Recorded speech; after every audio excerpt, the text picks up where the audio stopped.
So you can see here that I got a bunch of video clips stacked together on my timeline inside of video editing mode inside of Blender. So let's say that I want to go around and then edit this out as a single video footage now, not as individual clips.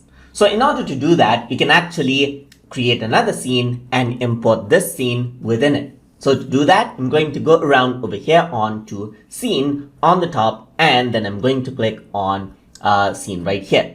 If I were to go around, you can see that I can click here. You can search around for different scenes, or you can click this and create a new scene. You can copy out this scene itself, but in my case, I'm going to create a new scene. So I'm going to create new right here.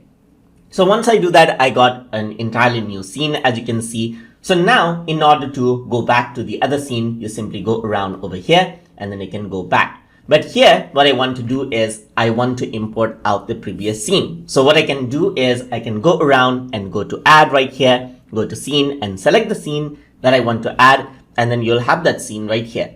But everything is gray. You cannot actually see anything right here. So what you need to do is you need to actually go around over here and then work around with the settings. So here you can see that the input is camera right now, but what you have to do is you have to change the input to sequencer, and now what you see is you see those little clips right here and you see the scene overall as well. So you can go around and then work around with this entire scene as a single video clip. You can go around over here, cut this off, you can delete it, you can get things back right here and so forth.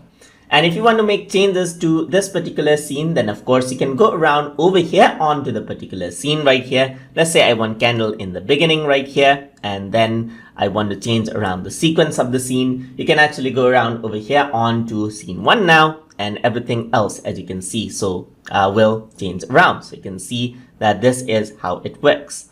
So that is how you can work around with scene inside of Blender, inside of video editing mode. So hope you guys learned something as always. And as always, please like, comment, share, and subscribe.